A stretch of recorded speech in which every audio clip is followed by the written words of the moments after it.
gente, mandingueiros, estamos aqui hoje para mais um vídeo aqui do canal. E no vídeo de hoje, nós vamos conversar um pouco sobre todo esse processo que está sendo de coroação para mim, né? Esse vídeo com certeza vai sair após a minha coroação. E eu vou falar como que se deu, como se dá, né, dentro da minha vertente de Umbanda, que é uma Umbanda trançada, né, uma Umbanda mais africanista, essas distribuições de cargo, de missão espiritual e tudo mais. Então, de antemão, já iniciando esse vídeo muito feliz com esse passo na minha trajetória, porque olhando de como eu comecei para agora, eu falo, caramba, quão grande eu já tô, mas também tão pequena diante da minha missão, sabe? Mas enfim, vamos lá, vou tentar não me emocionar falando tudo nesse vídeo. Dentro da Umbanda, você tem pessoas, né? Na verdade, dentro da sua caminhada espiritual, você tem ali as suas missões espirituais. Tem algumas que são realmente voltadas para o zelar e o cuidar, posturas mais de lideranças nesse sentido. Tem outras que é mais voltada, que tem ali o Cambone, que é aquela pessoa que não incorpora. Dentro da Umbanda, o Cambone pode até incorporar, mas é aquela pessoa que é mais voltada para o zelar do santo, tá? Tem o atabaqueiro, né? A pessoa que toca. Tem também as mães e pais pequenos. Tem os médios mais velhos, médios coroados e tudo mais. Então, vamos lá. Como que é feita como que é dado esse canto? Não adianta a pessoa ter 50 anos de santo e se a missão dela não for de sacerdote, ela não vai ser sacerdote. Ela vai ser uma pessoa mais velha, uma referência de um mais velho, vai ser um médium coroado, mas é ali, a missão dela deixa de ser grandiosa por isso, tá, gente? Porque cada missão requer responsabilidades. Então, a responsabilidade de um médium mais velho e de um médium coroado são tão grandes quanto de um líder ou de um sacerdote, tá? Dentro disso, agora a gente vem um pouco para minha caminhada. Dentro das missões, a gente também vê os nossos antepassados, ou seja, a nossa ancestralidade. Então, dentro da minha ancestralidade, eu tinha duas avós, tanto por parte de pai e por parte de mãe, que também tinham cargo. Essas avós, elas cumpriram essa missão? Não.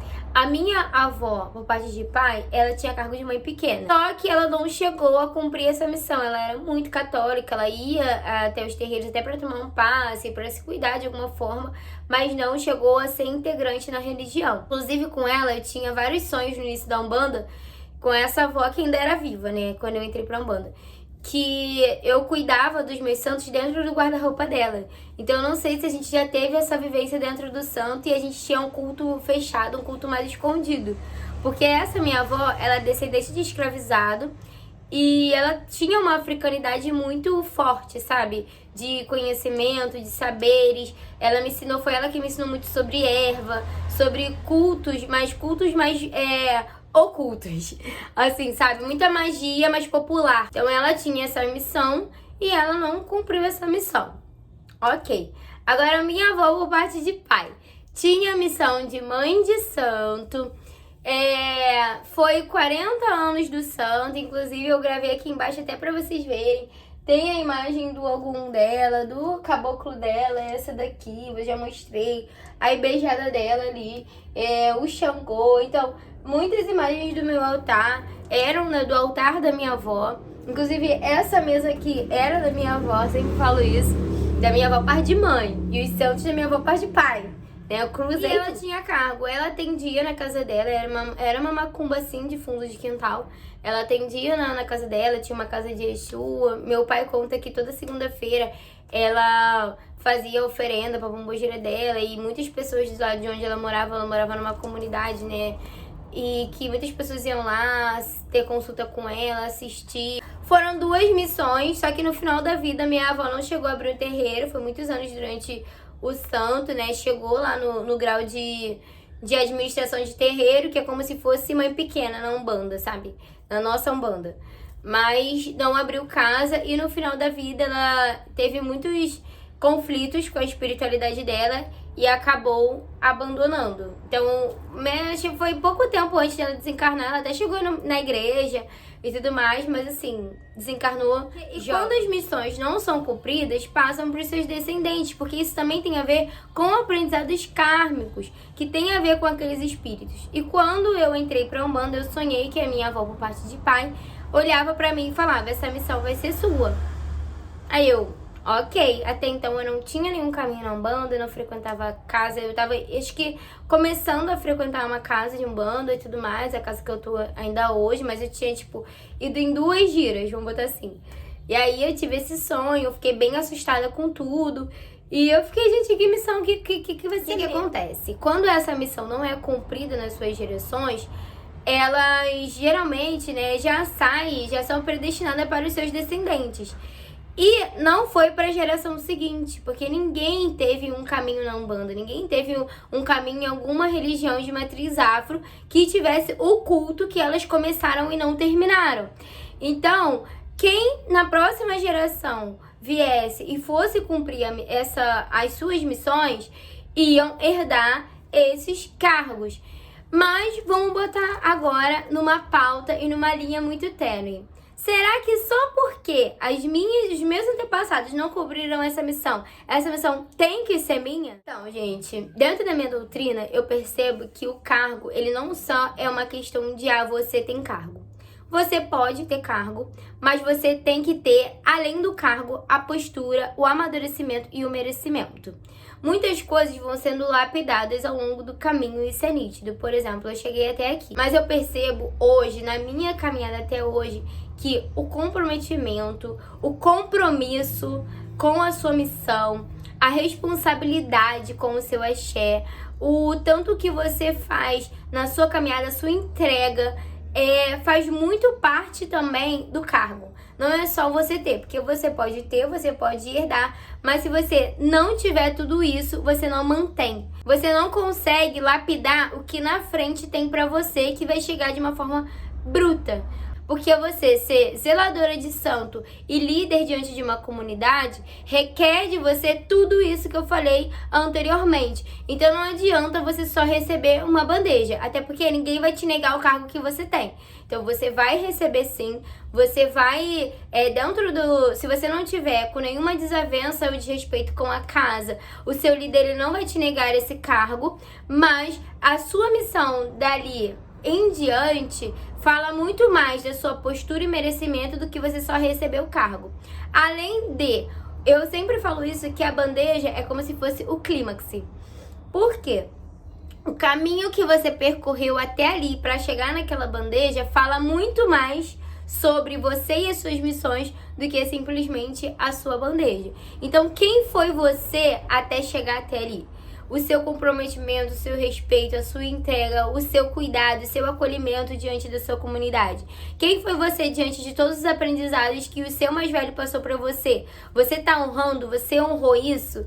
Então, por isso que eu falo que cargo de santo não é só uma missão herdada ou uma missão acordada com a espiritualidade. Um cargo de santo, ele vem principalmente diante do merecimento das experiências que te cabem até chegar até ali, que em suma vem em paralelo com as suas experiências carnais. Não adianta você ser um ótimo líder religioso, saber zelar o santo, saber fundamento de trás para frente, de frente para trás, do avesso do santo, e se a sua conduta fora do santo, ela não for admirável. Porque quando você tá nessa posição para você colocar esse colar no seu pescoço, a partir do momento que você veste a sua indumentária e coloca o seu branco, você tem que ser espelho. E esse espelho, os seus filhos têm que se identificar com você na sua roupagem espiritual e na sua roupagem carnal. Então, da porta para fora, o trabalho que você faz diante da sua comunidade, o trabalho que você faz diante do seu lado profissional, o que você faz da porta para fora, também tem que ser exemplo. Ocupar cargos grandes, sentar em cadeira e tá ali com guia de fio no pescoço, pra mim não significa nada se você não tem conduta, postura, comprometimento e compromisso com o seu axé e compromisso com os seus, com a sua comunidade. Por quê? Por que eu tô falando isso? Nós somos seres humanos normais, então a gente vai ter a nossa vida, a gente vai curtir, a gente vai aproveitar, a gente vai viver da melhor forma. Mas sabendo que você assume uma postura e uma liderança diante de um grupo de pessoas, você tem que sim se autocobrar sobre o que você está transmitindo nesse grupo. Então, o que você fazia antes de colocar esse colar no pescoço e depois que você coloca, tem que ser refletido, porque o ser humano, ele é o mesmo. Então, em caráter, conduta e ética, você vai ser a mesma pessoa. Mas depois que você senta na sua cadeirinha, que você recebe a sua bandeja, que você coloca o seu grau no pescoço, as suas cobranças, as suas reflexões, elas têm que ser mais profundas. Elas têm que ser com uma visão de quem realmente está ali te olhando, sabe? É o espelho olhar para si mesmo. O resumo da ópera é: os cargos, eles são sim herdados, os cargos, eles podem vir de herança para você, os cargos podem fazer parte do teu heredado, da tua missão kármica mesmo, do seu compromisso espiritual, mas nada disso vai acontecer se a sua conduta, a sua ética e a sua postura não for de comprometimento, de responsabilidade, de entrega e principalmente de humildade. Humildade para você saber o que você ocupa e o que você sabe, e humildade para ter espaço dentro de você, para você aprender cada vez mais até você desencarnar. Então é isso, pessoal. Espero que vocês tenham gostado desse vídeo. Mais pra frente eu falo um pouco pra vocês dessa minha trajetória, de como tá sendo esse processo pós-camarinhada, pós-bandeja. Pela forma que eu fui criada dentro do meu axé, eu consigo ter e ver isso de uma forma muito nítida, principalmente diante do meu crescimento, diante da minha postura com a minha mãe de santo e diante da minha comunidade também. Não esquece de curtir, comentar, colocar aqui o tema de vídeo que vocês querem ver aqui no canal. E um beijo! Até o próximo vídeo.